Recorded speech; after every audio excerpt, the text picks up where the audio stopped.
J5LOVER, your #1 Michael Jackson and Jackson 5 fan, and I'm back with you, first video of the year. Happy 2024. And today I want to talk to you guys about the Michael Jackson Ben album. But before we get into that, let's talk about this day in Michael Jackson history. Well, this day in Michael Jackson history, January 16th, 1984, Michael attends the 11th annual American Music Awards, and he wears his classic red jacket that we all know and love, and he attends with Brooke Shields, and he goes on to win 8 American Music Awards, including Best Male Pop Rock Vocalist, Best Male Soul Vocalist. He gets a Merit Award. He also wins Best Pop Video. And of course, as we know, like a month later, he goes to the Grammys and wins 8 more awards.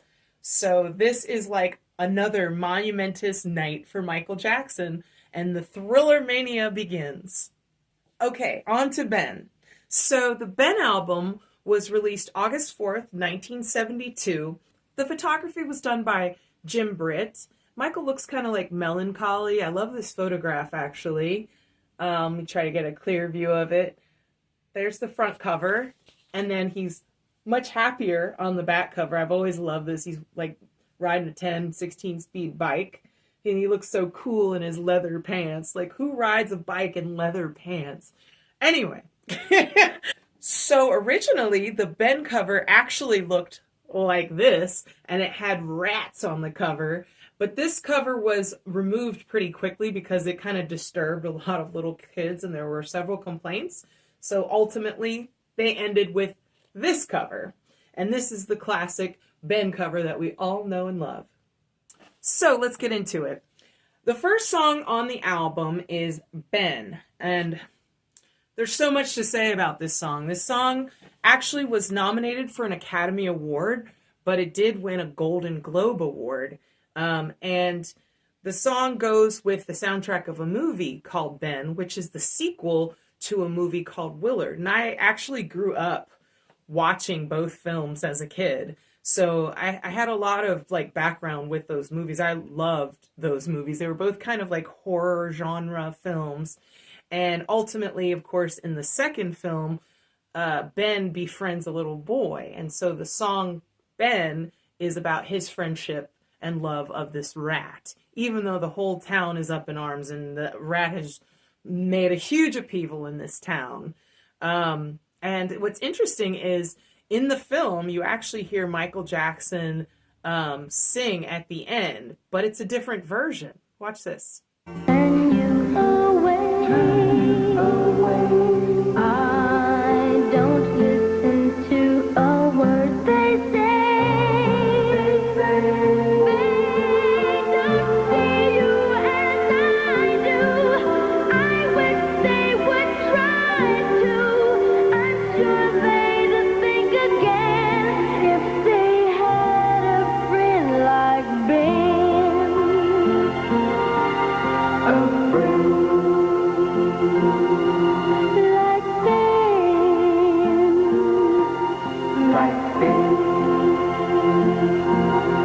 Yeah, I always found that interesting. Like in that version that's used at the end of the film, you can hear Michael's brothers clearly singing, and it's a little bit more slowed down. Michael's vocals are a little bit softer. I actually like that version, but what's so weird about it is that version was never released onto a record or a CD. Like it's never been out there so that we fans can have a copy of that. I always found that very strange. And the recorded version here on the album is clearly there's studio singers in the background. His brothers are not singing with him. But I do like the song, and it was a huge hit. It sold 1.7 million copies, so everybody loved it. The B-side was You Can Cry on My Shoulder. At least in America, that was the B-side. This album actually didn't come out with any other singles besides that. Also, another little fun factoid, Ben was such a popular song that even my mother, who was in elementary school at the time, sang it for her talent show back in the day, and she got a standing ovation from her teachers and fellow classmates. So the second song on this album is called The Greatest Show on Earth. And it's actually one of my favorite songs on the album. It kind of starts off with sort of a Spanish kind of tune to it. The music has a very Spanish kind of flair to it. And of course, the song is comparing love to being a part of a circus or in a carnival. I like the lyrics a lot, and this is one of my favorite songs off of the album. And I just love the way Michael sings it. I think his voice is beautiful. It's a great example of how skilled his voice had become at this age. Michael was 13, going on 14 years old.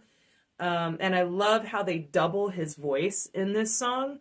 You can kind of hear his voice was just so great at this point. And of course, Michael did this on future albums, solo albums, when he would have his voice doubled, and his voice just sounds like heaven. And I adore this song. It's funny, some of the songs that sort of become your favorite over time, because, when I heard this album like 30 years ago, Ben and You Can Cry on My Shoulder, really all of like anything Michael would sing was my favorite song. But I don't remember Greatest Show on Earth necessarily being like my favorite song. I just loved it because Michael sang it. But now, as I've gotten older, I have a huge appreciation for this song, and I can play it like 20 million times in a row. For some reason, it really rings my bells. I love it. It's beautiful. Love is like a circus, and a carnival is beautiful to see. The next song on the album is People Make the World Go Round, which was sang by the Stylistics less than a year before this album came out. And I would have to say I love the Stylistics version better than Michael Jackson's version, but I think Michael did a great and fantastic job on this song. And it's interesting to hear the song heard from a kid's voice, because the song's already talking about all of the negative things going on in the world and the struggles and battles that people have to face day in and day out. But to hear a child sing it makes it, I think, a little more sad, a little bit more melancholy, and I think Motown did a great job with the musical arrangement on it. There's just a lot of what I notice about this album, thought-provoking songs, and whether it's about the world or how people can be or ecology, or just some kind of social, political vibe, like it's just kind of interesting, which makes sense, the way the world was in 1972. A lot of these issues were brought to the forefront on a regular basis.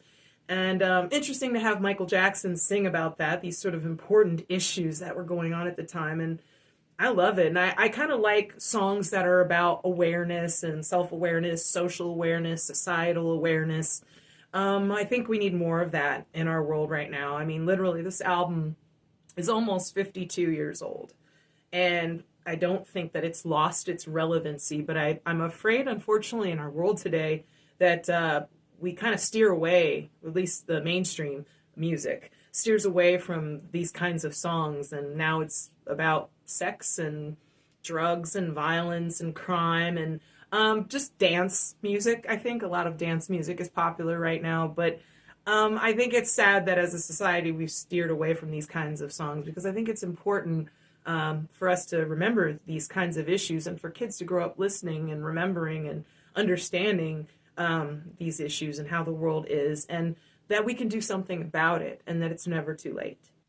The next song on the album is We've Got a Good Thing Going, which was released as a B-side previously to I Want to Be Where You Are when the Got to Be There album was released. So it had actually been recorded during those sessions. I like the song. I think it's cool that you can hear like the other brothers singing. I don't know that it's necessarily one of my favorite songs on the album, but it's certainly not my least favorite song on the album. I'd say it's somewhere in the middle, probably. Next is Everybody's Somebody's Fool, which I like that song a lot, actually. I think Michael's vocals are outstanding in this song, and it's so great. Again, once again, you can hear, Jermaine and Jackie in the background singing. I think that was such a great thing that Motown did, actually. When Michael or Jermaine or Jackie had a solo album, you could still hear the other two singing background on many of the songs, because they were the three strongest singers in the group. As far as Everybody's Somebody's Fool goes, it's actually one of my favorite songs on the Ben album. I love the way Michael sings it, and it's just such a thought-provoking song. And it's one of those songs I actually sing to myself a lot, and it just makes me think, you know. Everybody's somebody's fool. Okay, so now we're on the B side of this album. My Girl, which, as you know, was originally sung by The Temptations, is a remake that Michael sang on this album. I really like Michael's version. I think it's great. It kind of modernized it a little bit in 1972 from the 60s version. When I hear the song My Girl, this version, I find the music interesting. I find the music interesting in the background of this song. It kind of sounds like a 70s like game show or something. It kind of reminds me of the music from like the theme of Soap back in the day.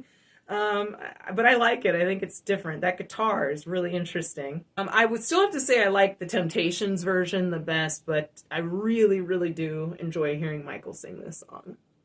So the next song after that is What Goes Around Comes Around. One of my favorite songs on this album. Of course, it's about a love triangle. I think it's a great song. I've always loved this song ever since I was a kid. One of my favorites on this album, and I think Michael's vocals are really strong throughout this whole album, and this is definitely an incredible example of what he can do. I think his vocal control overall on this album is such an improvement from some of his former songs, singles, and albums that he did. This is just another prime example of what he could do with his voice at the age of 13. The next song on the album is In Our Small Way. Okay, I have a beef with this song. So this song was actually released on the Got to Be There album earlier in 1972. And so Motown decided to reuse the song on the Ben album. First of all, I have to admit, it's my least favorite song on both albums. And the fact that Motown reused it on two of Michael's released albums lets me know that they kind of thought of it as a filler song. They knew it wasn't a hit. I mean, it wasn't even a B-side. I do like the societal awareness of the song, and so I think the lyrics and music is relevant, because I have actually read comments before where people thought that the lyrics to the song were irrelevant. I think that is absolutely garbage. The song is totally relevant lyrically. I just think the music is a bit humdrum and boring, and the song is kind of slow. Even though it's the worst song on the album, or my least favorite song on the album, it's still actually a decent song, and I think Michael's vocals are still great, and they're up to par, and they do the job, and they come to the table. I think it's still a great vocal performance by Michael, but this is a filler song, and it is, you know, like I said, not even worthy of a B-side, and Motown totally reused that song. I would have loved if Motown had put one of the unreleased songs now that Michael probably did during this time on here instead. Anything, because, I mean, couldn't have been worse than repeating a song that was already put on a previous album. So the next song on the album is called Shooby-Doo-Dah Day, and I love that song. It's probably my favorite, or one of my favorite songs on the album. The song was previously recorded by Stevie Wonder back in 1968, and I do like the Stevie Wonder version, but I have to say Michael's version is so much better. It's so much more exciting, a little bit groovier music, a little more upbeat, funkier, and Michael does a great vocal performance on this song. And what I find interesting about the song is, Michael kind of does a lot of like growling in the song and panting in the song. It was obvious to me that Motown was trying to set him up to be kind of the next sex symbol in the group, because when the Jackson 5 first started, Jermaine Jackson was kind of promoted as the sex symbol of the group. And Michael, was starting to come into his teen years and come of age, and you could tell that they were kind of setting up Michael to be the next sex symbol in the group.